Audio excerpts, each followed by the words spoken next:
1939. Here we are, the end of the 30s, the 8th Academy Awards ceremony for Best Animated Short Subject. And I'm not going to even hide this time. Disney won again. The silly symphony that won this time around is The Ugly Duckling, directed by Jack Cutting and Clyde Geronimi. An adaptation of the Hans Andersen fable of the same name.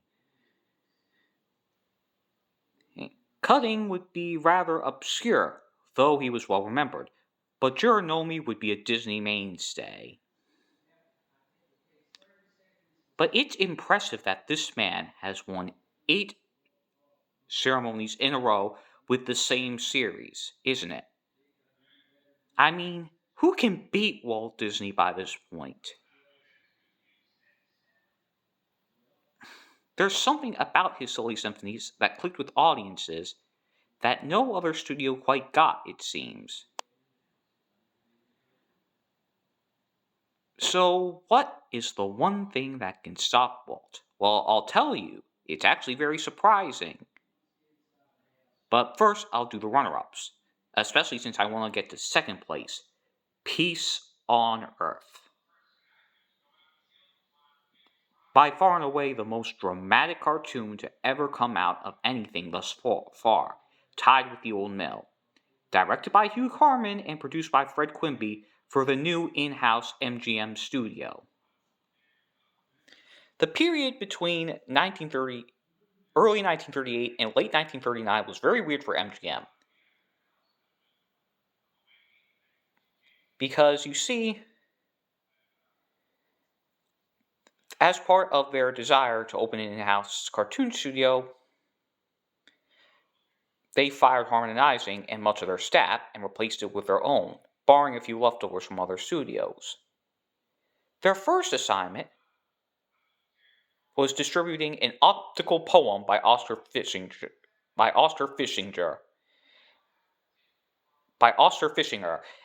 a thought experiment that was so abstract and ahead of its time, that was the main reason why it failed, though it has been vindicated by history. Then MGM got to actually producing the cartoons. Their first assignment was an adaptation of the Captain and the Kids comic strip. And despite talents involving Warner Brothers cartoonist Friz Freleng and even the OG Disney winner Burt Gillette, it was a flop. Lasting only 15 cartoons, a majority of them in black and white. This after they had shifted after spending a few years in full color production. They are the only studio of the golden age of animation, in fact, to switch to full color and then switch back to black and white before switching to full color again. The Captain and the Kids centered around the titular captain, his kids, his rival Long John Silver, and his wife. The characters were annoying, unfortunately, and the fast pace, unfortunately, was not equaled with a manic gag energy. So it was decided to discontinue the series after a year and 15 shorts, and a man named Milt Gross was brought in to replace them.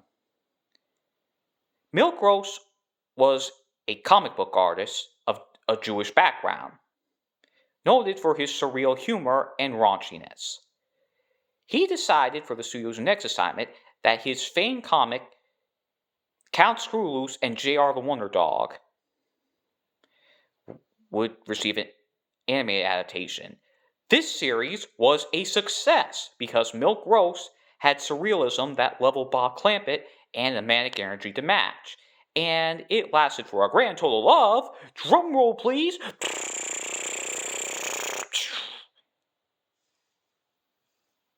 2 cartoons. Yeah! You'd think that it'd be a long runner because it was so successful, but Fred Quimby thought that these were so raunchy and vulgar that they basically went against the Hays Code. And so, after just 2 cartoons, Jitterbug Follies wanted no master, Milk Gross was fired and the studio decided to fully switch to color production. Milk Gross was succeeded by fellow Jewish cartoonist Harry Hirschfield. And how did his tenor go? Well, to paraphrase an interview he did later, they treated me so well, they gave me a farewell dinner on the first day out. Yeah, you thought Milk Gross had it bad. This guy didn't even get to direct a cartoon. Now, Milk Gross would actually enter animation a few more times. Notably, he co-wrote the story for the Screen Gems short He Can't Make It Sick in 1943 before dying in 1953, a decade later. Harry Hirschfield would never enter animation again, dying much later than Milk Gross. But why was Harry Hirschfield fired so abruptly?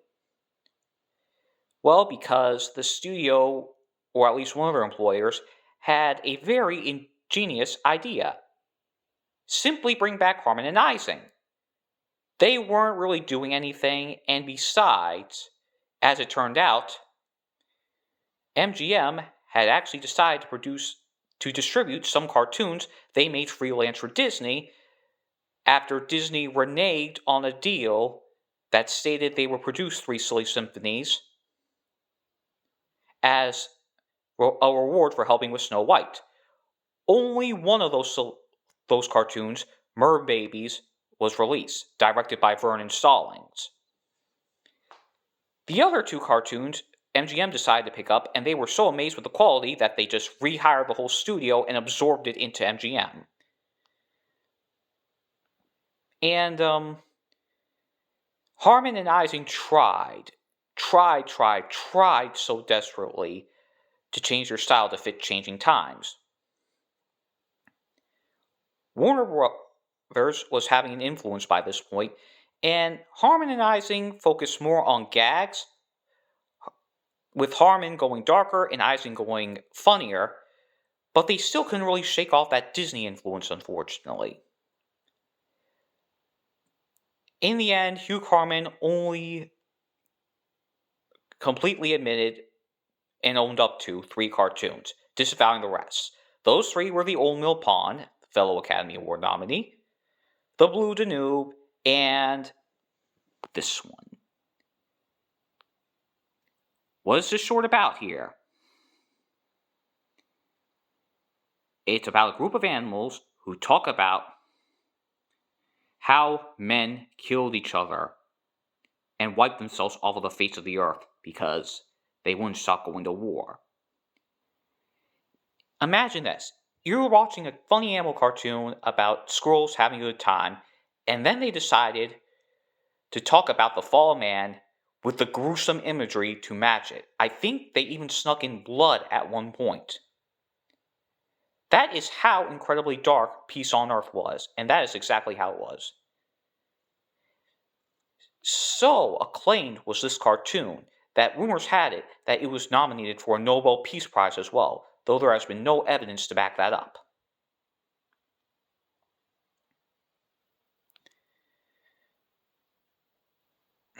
But this cartoon, right here, proved that there was such a thing as dramas, even back in the day.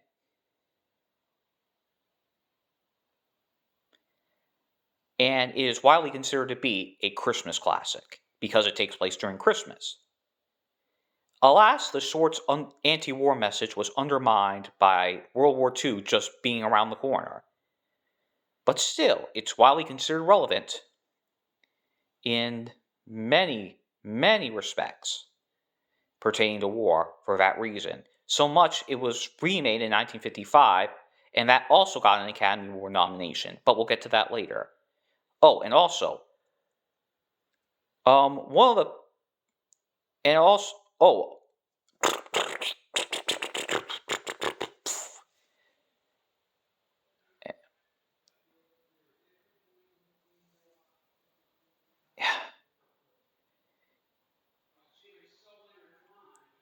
Just staring. I know. Just staring. In addition to going too long, I have brain fart. Darn it. Ahem. Ahem. In addition to the staff they absorbed into MGM from harmonizing, they had also gotten a few from other studios, like the, by this point, totally defunct Van Buren Studios. One of those people from Van Buren was a sorry man who is just about as irrelevant as that Bill Hanna fella that I mentioned like a couple videos ago. I don't know, what's his name? Joseph Barbera. Now, you may be seeing where I'm heading to, and it will come full circle next year. But in case you don't know, I'll keep it secret for now. But on to the runner-ups, because wow, this is going longer than I imagined. Third place, we have The Pointer, directed solely by Clyde Geronimi, starring Mickey Mouse as a hunter. This short saw a redesign for Mickey Mouse, in which he was given white sclerae over his pupils so that he could have better expressions and much more wider facial expressions, and this has continued to this day. The other thing is that there's a scene with a bear where Walt Disney provided the live-action model to. The only time he ever performed as a live-action model. And though he disavowed it, the animation by Frank Thomas concerning that scene is something to behold. Oh, and this also co-stars Pluto. Did I mention that co-starred Pluto as just the hunter's helper? And now we have fourth place. Detouring America. A Merry Melodies by the Warner Brothers Studio. Directed by Frederick Tex Avery with a story from Jack Miller featuring animation from Roland Hamilton. All of these were Warner Brothers mainstays. And it's been a while since we've seen Warner Brothers, huh? Well, at this point, they pretty much codified into the Warner Brothers we know. That is the antithesis of Disney. But it took a long, rocky road to get there. After harmonizing left the studio in 1933 for MGM and Van Buren, they took the rights to Bosco with them. And Buddy was hooked up as a replacement. Buddy was very, very, very, very bland, even by the cartoons of now standards, and not helping was that the directors he was given, like Fleischer veteran Tom Palmer, Disney veteran Earl Duvall, even composer Bernard Brown. Oh wait, Bernard Brown actually did two Merry Melodies. But even Jack King, who stuck, turned out to be not that energetic, and their blandness all contributed to his downfall as much as the character himself. After struggling to find a consistent director for like a year or so, it was eventually decided that Jack King would direct the Looney Tunes series and Friz Freleng would direct the Merry Melodies series. Around this time, in 1935, a Merry Melody called I Haven't Got a Hat was released. And it was created by Friz Freleng as a throwback to his old school days, featuring animal personifications of his old classmates, and to see if he could find a new star for the studio since Buddy wasn't working. Now, the star in question was supposed to be Beans, but a pig with stuttering issues worse than mine stole the show at the beginning despite only being there for a minute. This pig, Porky, would evolve into the studio's true star as Jack King once again mishandled Beans and made him into a bland everyman. And contrary to Friz Freleng, who made him mischievous. And thus we enter Fred Avery. Avery hit the ground running in terms of direction. and got the job because he pretty much lied about his experience. But it turned out he wasn't no poser. He wasn't faking it. Because he decided that this was not going to be a Disney studio. No, he hated Disney, and therefore it was going to be their exact antithesis. Tex's cartoons displayed strong, manic, fourth wall breaking energy, not seen in any other studio before, and had a more down to earth, gritty, in your face sense of humor, often contemporary. He did have a few oddballs, like Page Miss Glory, which, though beautiful, and having brilliant Art Deco designs by Leodora Congdon, Leonardo Congdon, or whoever her name is, because apparently I am having a blast trying to pronounce and or remember that name. Tex disavowed that cartoon because it was too bland. Yeah, it actually wasn't. But still, Tex, and there's also I Love to Take Orders from You, and Don't Look Now, which is Tex attempting to imitate Disney, but just failing at hiding his cynicism, really. But still, he had hits, not only in the Looney Tunes series, like with Porky Pig in The Blowout, but also in the Merry Melodies series, like I Love to Sing It. And it was his direction that was saving the studio by this point, because all the other directors were allowed to take influence from him, including Frank Tashlin and Bob Clampett, both of whom we'll get to later, but they entered the studio around this time. Even Up Iwerks, the man who invented the prototype of the multiplane camera and was being obscure for no reason because his shorts actually were good, was lulled to the studio. Though he didn't contribute much there, and it's all because of the good word surrounding Tex Avery. Detouring America is one of his travelogue parodies. You know how in the 1930s they would put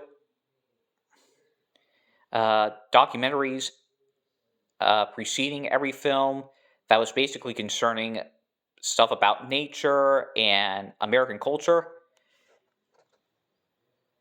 These cartoons were parodies of that. They would do a brief gag playing on a specific location, black out, and then move on to the next gag, as if nothing ever happened.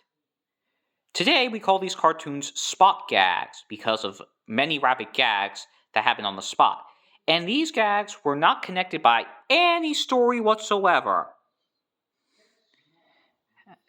Ever. Barring a recurring one that was usually set in the middle of it. Instead, it was connected by a theme. In Detouring America's case, it was American landmarks.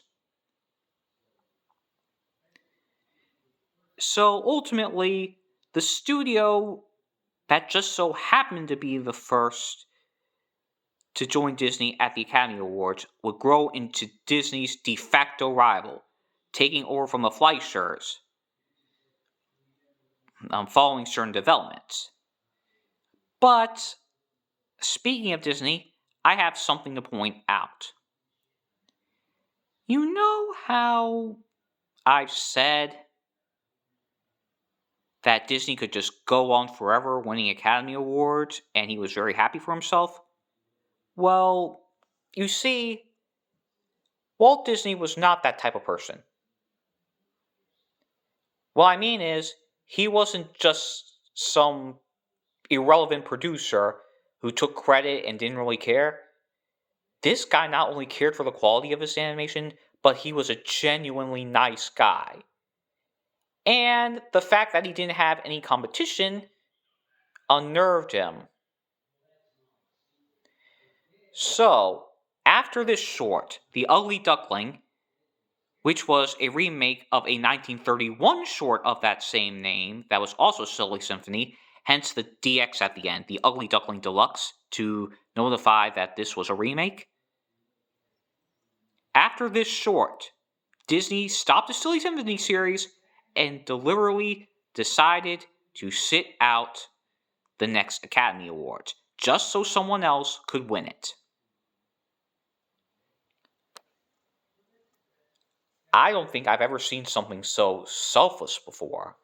I mean, Disney didn't have to do it, especially since he was dominating the competition, but